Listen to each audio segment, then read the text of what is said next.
Bonjour tristesse, vous êtes bien dans le seul pays au monde qui confond les terroristes islamiques avec des putains d'alcooliques. En ce moment en France c'est pas compliqué, si t'es basané et que tu veux commettre des infractions, il te reste plus qu'une solution si tu veux pas être taxé de terroriste. C'est très con, mais faut aller assassiner des gens en calant dans ta bouche un morceau de saucisson. On est à la 51e semaine de l'année et il y a encore des pubs pour les chocolats mon chéri de merde à la télé là. Le bordel c'est imbouffable, mais ça prouve bien qu'on pourrait vous vendre de la pisse en bocal juste en faisant des pubs avec des gens chics qui en boivent. Vous êtes très inquiétants les mecs. Alors la période des fêtes a été propice en fils de puterie. On va commencer par notre champion international Éric Zemmour qui s'est interrogé sur comment on pourrait déporter 5 millions de musulmans. Putain, et bah nous on se demande comment on peut te faire fermer ta gueule sans violence. Et on n'y arrive pas, c'est quoi, on a mis des prix Nobel sur le coup. Ils cherchent encore les mecs. Alors apparemment il aurait pas employé le terme déportation, hein, mais en même temps quand on parle d'un exode massif, ciblé et contraint d'une population, c'est la définition du concept. Donc il ait dit le mot ou pas, on s'en bat un peu les couilles. Hein. Mais je sais qu'on se répète, hein, mais admettons qu'on ait parlé de la déportation de juifs ou de la déportation d'handicapés, ça aurait fait un tollé à juste titre. Là on entend quasiment autant les gens qui le défendent que les gens qui l'attaquent. C'est quand même pas normal, mais vous savez pourquoi? Et bah tout simplement parce qu'en France les médias ils vous font avoir peur des musulmans comme de l'odeur de la chatte à mamie, et du coup ça légitime les outils de légitimation de la violence. On en parlait la semaine dernière, ça légitime la violence qu'on peut avoir à leur égard.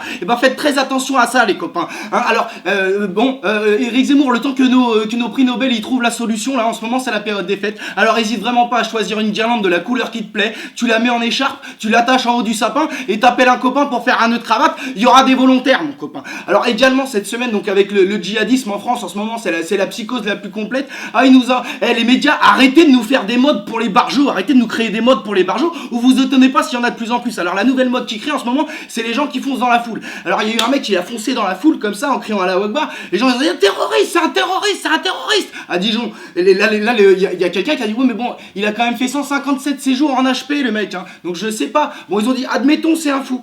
Donc c'est très intéressant, on a désormais la limite pour être musulman et commettre des crimes sans être un terroriste. Il faut avoir fait au minimum 150 séjours en HP. En dessous de 150 séjours par contre t'es un terroriste, hein. Tu peux boire du pinard tous les matins et ils en ont rien à foutre les mecs. Alors derrière pareil, il y a un mec qui fonce dans la foule, on dit on l'a entendu dire à la Wakbar, et ben en fait on l'a pas entendu. Oh bon il avait 1,80 g dans le sang, bon c'est peut-être pas un terroriste. Il en faut beaucoup pour pas être considéré comme un terroriste en ce moment, hein. Alors la palme, le gros popon revient à M6 parce qu'il y a un mec qui serait parti poignarder des keufs au commissariat en créant la Wakbar. Bon cette affaire a pas l'air si claire que ça, là il y a des nouvelles versions qui commencent à émerger. Mais passons, alors M6 il faisait un portrait de cet homme là du coup qui a agressé les policiers qui s'est fait abattre. Il devait pas avoir grand chose à foutre dedans, du coup ils ont récupéré une vidéo qui était sur son mur Facebook et ils l'ont mis dans le portrait, sauf que c'était pas lui, c'était un humoriste web. Ah ouais là le directeur de la rédaction d'M6 il se casse pas les couilles, hein. Il dit putain mais j'ai rien à foutre dans ce portrait. Et tu sais quoi là, j'ai vu qu'il y a un noir, il fait le mariole sur internet là, fous-le-moi dans le portrait, on dira que c'est lui le terroriste, on va voir s'il fait autant de malin là. Son collègue lui a dit ouais mais la déontologie tout ça, ta gueule, je t'ai dit on sait pas quoi foutre dedans, de toute manière qui c'est qui va faire la différence entre deux gouttes de pétrole? Personne. Et ben voilà. Oh putain, et toi, et si la connerie c'était un boomerang, ça ferait longtemps que t'aurais le nez pété toi, hein, mon pote, hein. Fracture sur fracture mon copain, hein, ça c'est clair. Le copain humoriste à qui c'est arrivé, hésite pas à appeler, hein, il y a de l'oseille à faire là-dessus en les attaquant, ça va gonfler ta PVV mon copain, je te le dis. Alors également cette semaine, on a eu un beau suceur de Lucifer à Angoulême. Alors le maire d'Angoulême, il a rien trouvé de mieux à faire le jour de Noël que d'installer des grillages autour des bancs publics pour empêcher les SDF d'accéder, tu vois. Le mec n'a rien à foutre, son adjoint il disait mais c'est complètement con, plus personne pourra s'asseoir. Il dit j'en ai rien à foutre, au moins ce sera propre, il y aura plus ces clodos dessus. Oh toi tu dois descendre d'une belle lignée de salopes, hein, je te le dis mon copain. C'est pas compliqué, le jour où tu fais une portée mon copain, moi je choisis un de tes petits les yeux fermés, je demande même pas la carte de pédigré, je sais que c'est de la pure race, hein. Vu la tête du père, je sais que je suis parti pour gagner tous les concours de chiens, je te le dis. Mais des grillages, tu veux pas non plus mettre un mur ou directement créer un système où quand il y a des SDF qui se posent dessus, il y a des lances qui sortent et qui les éviscèrent. Ou sinon mais à balai, tire-leur dessus, une balle pas plus, comme ça nettoie tes trottoirs mon copain.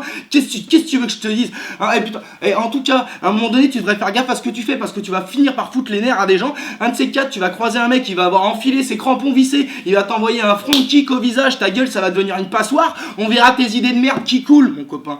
Alors également, il y a le chômage qui a augmenté d'encore 1% au mois de novembre et le gouvernement, lui, il a rien de plus intelligent à proposer que de repousser l'âge du départ à la retraite.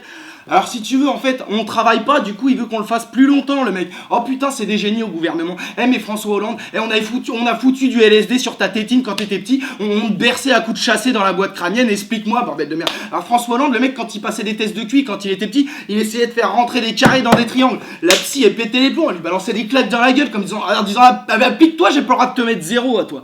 Alors c'est pas terminé parce que le gouvernement il profite de la psychose qui est créée autour du terrorisme pour nous faire passer un Patriot Act à la française, c'est-à-dire que là, bon bah t'es donné la liberté sur internet, tout ça, oublie mon copain, il y a je sais pas combien d'organismes qui pourront avoir accès à ta fiche d'imposition et à des informations personnelles, c'est regarde l'arabe là-bas.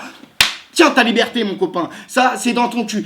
François Hollande, franchement, sors ta langue de la fleur anale du patronat et arrête de nous baiser par derrière avec des lois d'extrême droite, d'accord? Parce que t'es parti pour être le pire président de l'histoire de la 5ème République, hein, c'est pas possible. Tu pues la défaite comme un faux sapin de Noël qui perd ses épines mon pote, je peux rien pour toi, je te le dis. Et également, alors dans le secteur de l'hygiène, il y a 13 grosses entreprises qui ont été condamnées à 950 millions d'euros d'amende pour entente illégale. En gros, ils se sont regardés entre eux, ils ont dit bon, on baisse les consommateurs, on augmente tous les prix de 6% et on la leur met dans le cul. Ok, on fait ça. Alors 950 millions d'euros d'amende, hein. C'est les mêmes entreprises qui disent qu'ils ont besoin d'un pacte de responsabilité, qui sont un peu ric-rac pour embaucher, si tu veux. Par contre, pour payer 1 milliard d'euros d'amende, là il y a tout le monde. Ok, ouais, on peut payer demain, ça vous va si je le fais en 2 fois 1 milliard tranquillement. Alors le PDG de L'Oréal, il a déclaré je trouve ça injustifié et disproportionné, mais je reconnais les faits.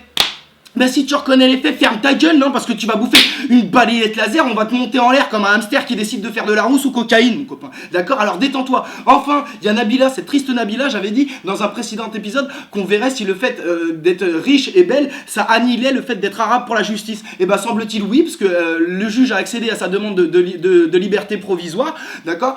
Liberté provisoire, je crois. Alors que mon pote, je te le dis, hein, si t'es une arabe ou une noire dans un quartier qui a mis un coup de couteau au thorax à ton mec, je peux te dire que tes demandes de libération provisoire, le juge de la liberté et des détentions, au mieux, il en fait des origamis en faisant des clins d'œil à la greffière pour la gérer, mais c'est tout. Hein. Alors cette semaine, les copains, il y a 3 big ups qui avaient des gens plutôt en forme. Alors il y a une meuf, elle est partie au supermarché comme ça au rayon IFI, tu vois. Elle a pris des tablettes, elle a pris des ordinateurs. Après, elle est partie au rayon légumes, elle a mis les tablettes dans des sacs de légumes, elle les a pesées, elle a mis les étiquettes avec le poids, elle a essayé de glisser tout ça à la caisse automatique. C'était assez futé, ça, c'est souvent les idées les plus connes qui marchent le mieux, chérie, mais fallait quand même creuser un peu plus le truc, fallait avoir un complice. À un moment donné, tu t'es fait griller, c'est dommage. Alors également, il y a des mecs en Italie qui venaient des contrôleurs pour voir si les animaux ils étaient pas maltraités dans un cirque. Ils sont venus, ils ont regardé les pandas comme ça, ils ont dit mais ils sont chelous les pandas. Et ils ont découvert qu'en fait les propriétaires du cirque ils avaient pris des chiens, des chochos et ils les avaient pas en noir et blanc pour en faire des pandas. Allez voir sur le net, vous allez voir, c'est assez on dirait un peu des pandas, mais quand même hein, les pandas qui restent enfants pendant des mois, vous êtes un peu cons les spectateurs de ce zoo, c'est quand même pas possible. Et on a eu des champions cette semaine. Ils ont attendu la dernière semaine pour niquer tout le monde sur la photo finish. Il y a une famille française qui a décidé d'organiser un barbecue à l'intérieur de sa maison. Ils ont été 13 à être hospitalisés, à être intoxiqués par la fumée. Vous êtes une famille de génies. On devrait faire une émission de télé-réalité sur vos vies. Ce serait passionnant. Ça nous ferait bien plus marrer que les 3/4 des programmes. Continuez comme ça, les copains. Hein, alors, pour conclure, c'est la période des fêtes. C'est propice à essayer de se rapprocher de sa famille, à essayer de ne pas vous engueuler pour rien avec votre famille. Car comme disait Jacques Audiard dans Les Barbouzes, c'est le sort des familles désunies de se rencontrer uniquement aux enterrements. Et quand tout va bien, on peut compter sur les autres. Quand tout va mal, on ne peut compter que sur sa famille. Ça, c'est un proverbe chinois. Et bonne semaine de merde, les copains!